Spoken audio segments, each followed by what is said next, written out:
Just 100 years ago, anyone born with something people couldn't understand had only two grim choices: live in the corners and die without any complaint, or join the freak show. While most of these circus freaks got judged and mocked, a few made a name. They turned their strangeness into an income and their difference into identity. So join us as we head back through time to revisit the 15 circus freaks you'll never forget after watching this. And we're not kidding.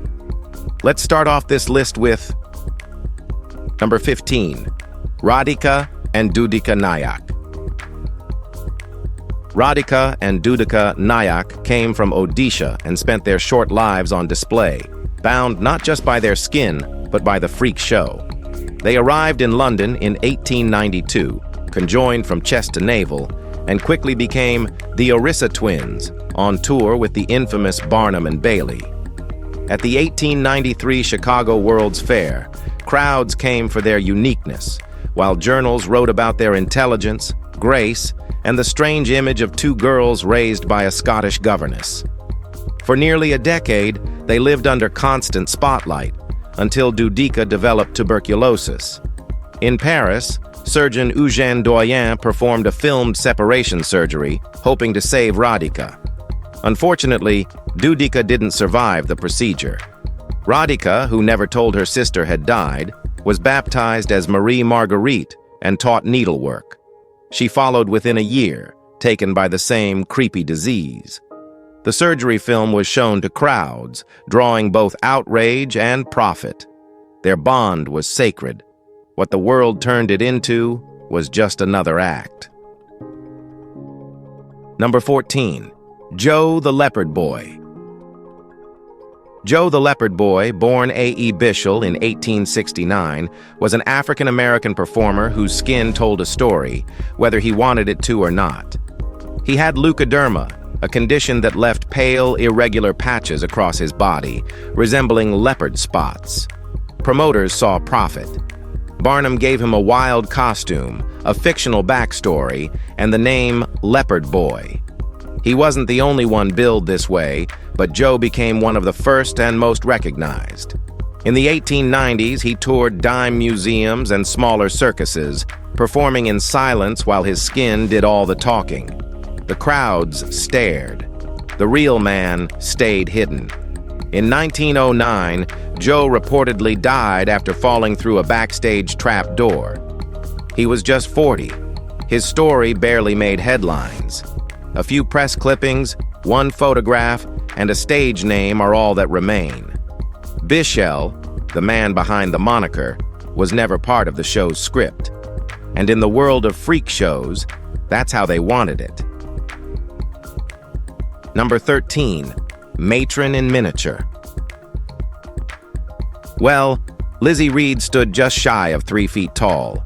She wasn't loud, didn't crave attention, and never leaned into spectacle. She simply showed up and did her job. In the mid-1800s, she joined P.T. Barnum's traveling exhibits, cast in the midget courts. Lavish, scaled-down portrayals of nobility meant to enchant crowds with symmetry and size. Draped in ornate gowns and always composed, Lizzie played her part for over 30 years. While others like General Tom Thumb became legends, she stayed behind the scenes, keeping the illusion sharp. Almost nothing survives about her personal life. A single 1865 portrait shows a serious, corseted woman, still restrained. Her husband's name barely made the record, but her career quietly outlived many. That's what makes her story striking. She wasn't there to shock. She existed to make the fantasy believable. And she did, relentlessly. In a world that thrived on extremes, Lizzie Reed was something else, steadfast, invisible in plain sight, and impossible to forget. Number 12, Josephine Joseph. Josephine built her entire act on symmetry. One half of her body presented as male, the other as female, and she turned that duality into a spectacle few could look away from. She trained obsessively, tanning and exercising only one side, walking the line between illusion and biology. Some believed she was intersex, others an illusionist. Together with her manager husband, George Wass, she toured Europe and America, drawing full houses wherever they went. In 1930, they ran into legal trouble in the UK, accused of fraud. Wass paid a fine. Josephine was acquitted. No medical records, no diagnosis, no confirmation. Only the image. Her appearance in the 1932 cult film Freaks sealed her place in circus history. The line she delivered, "We accept her, one of us," was more than a script. It was a reflection of how deeply her act blurred truth and performance. She didn't just wear a split costume, she owned both sides of the stage. Number 11. The Serpent Girl. They called her Serpentina.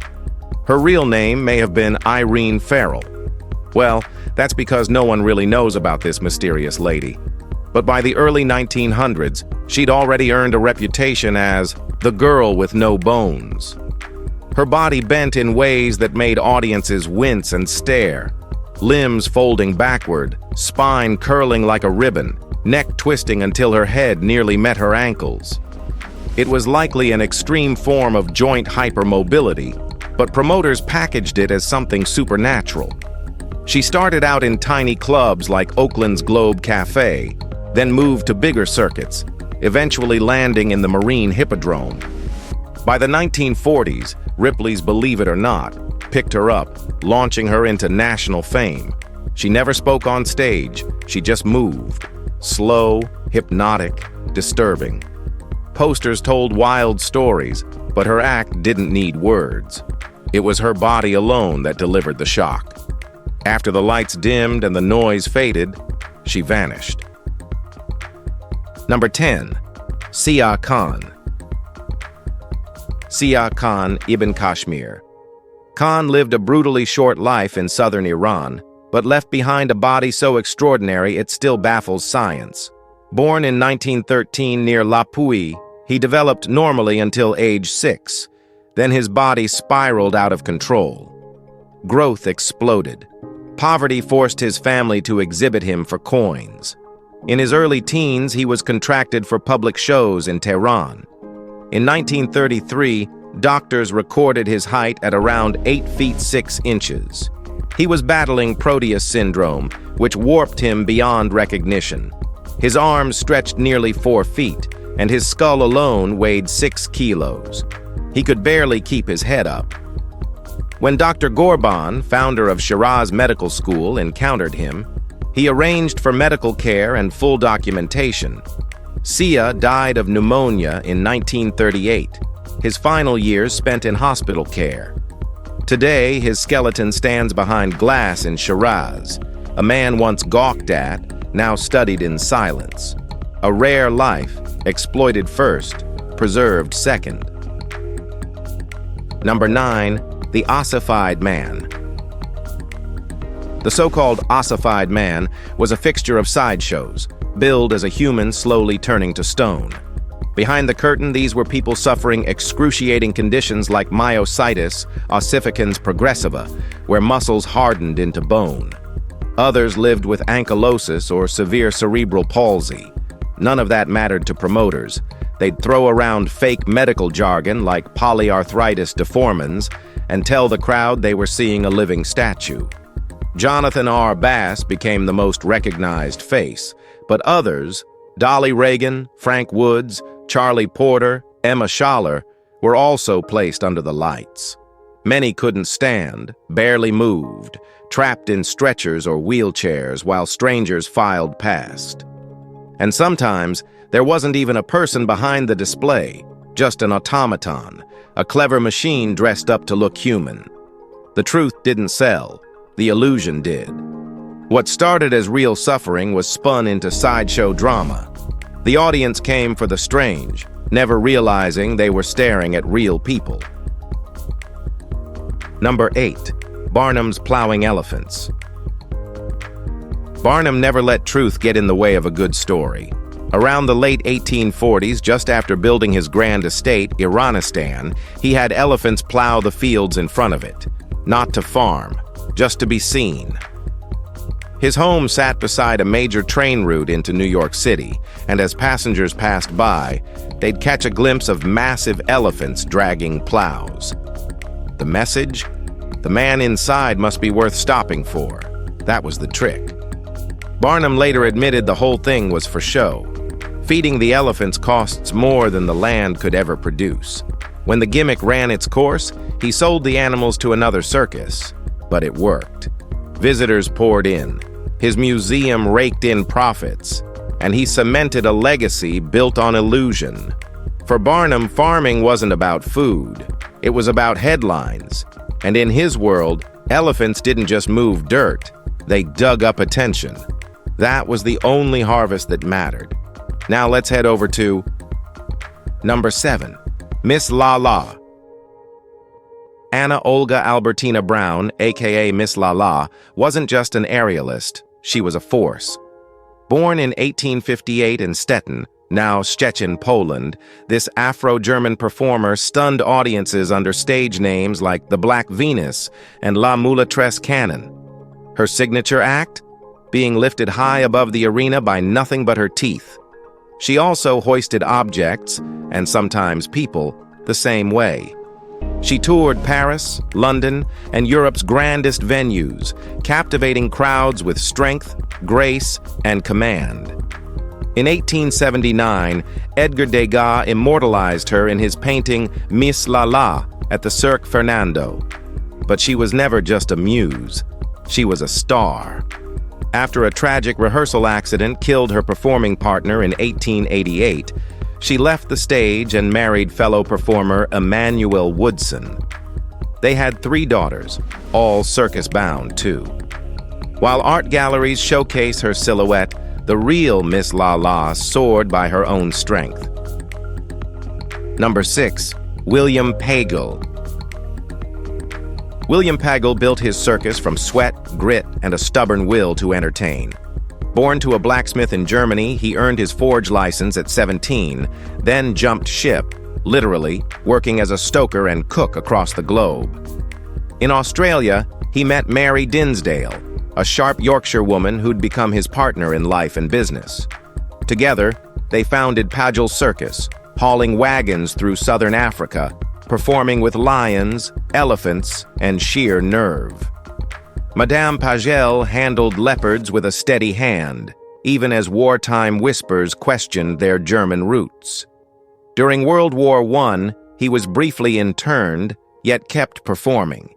He eventually gained South African citizenship, and his name became etched into towns across the countryside. Known for raw strength and his bond with big cats, Pagel brought wonder where little else existed. Though the circus struggled financially, its legend outlived him. When he died in 1948, Pagel left behind more than a show. He left behind South Africa's circus heartbeat. Number 5, Jolly Ema.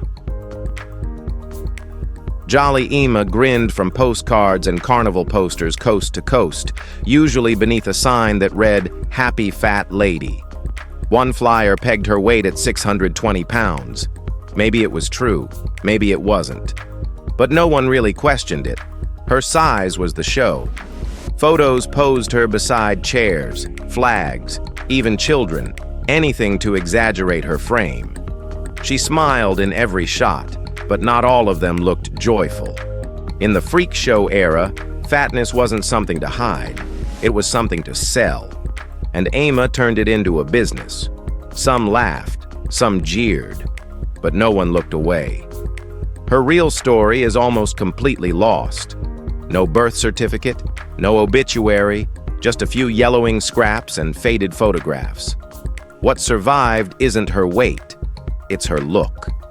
There's something wry in that smile, like she knew exactly what they came to see, and let them have it. Jolly Ema didn't fade quietly. She sold spectacles, and made sure they remembered her face. Number 4, Elvira Madigan.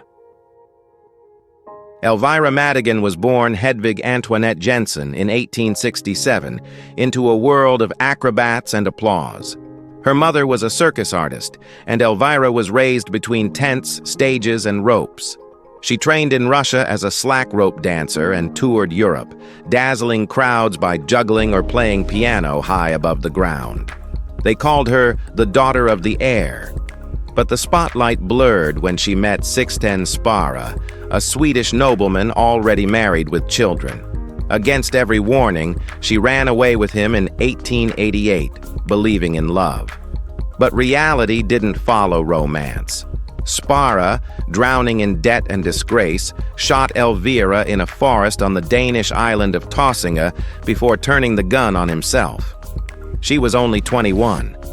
Their deaths became mythologized across Scandinavia, but before the tragedy, Elvira was already remarkable. She flew without wings. She played with danger and grace you can't imagine. Number 3. Chief Willie Bowlegs. Willie wasn't a chief, but he knew how to play one under the tent. A full-blooded Seminole born in 1896, he carried the name of a famed Seminole warrior. But in the circus world, titles were branding. Willie carved out a niche in sideshows, swallowing swords, juggling fire, wrestling alligators. His act traveled with Ringling Brothers and old medicine shows where he sold miracle cures alongside danger. But it wasn't just performance, it was packaging.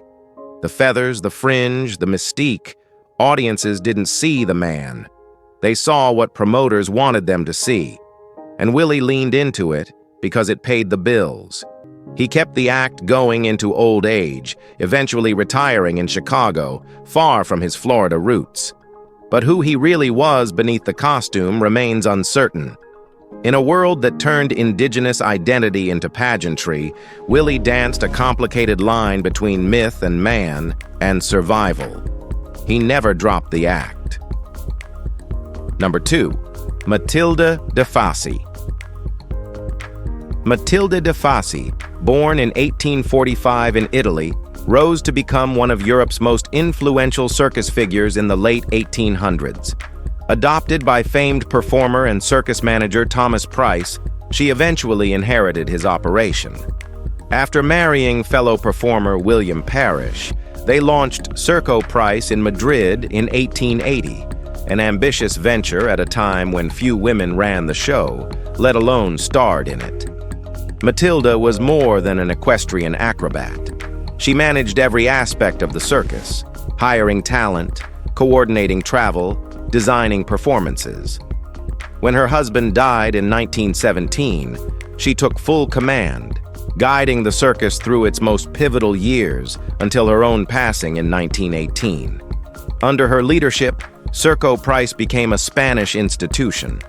Her name may be nearly absent from English-language circus histories, but her impact is undeniable. Matilda wasn't just an act, she was the architect. In an era where men ruled the ring, she ran the empire, and she did it on horseback, in full control. Now let's end this with Number 1. Damu Dotre. Damu didn't just train animals, he connected with them. Born in Pune, India, he joined the circus through his uncle and soon found his calling not with acrobats, but tigers. At just 13, he began working with big cats under Scheller's Royal Circus. His methods were revolutionary. No whips, no cruelty, just calm, voice, trust. That rare gentleness soon carried him beyond India. He trained with French legend Alfred Court in Paris, then lit up American arenas with Ringling Brothers and Barnum and Bailey as Prince Damu, bare-chested, turbaned, and mesmerizing. During World War II, he enlisted with the U.S. Army, teaching animal behavior and performing for troops. Illness eventually ended his touring years, and he returned to India, where he lived quietly until his passing in 1973. Today, Damu Dotre is honored in the International Circus Hall of Fame. He tamed chaos with grace and made wild creatures trust a human voice. No growl ever overpowered his calm. We hope you've enjoyed this video. If you did, be sure to like, share, and subscribe. Thanks for joining us on this journey, and we'll see you in the next one.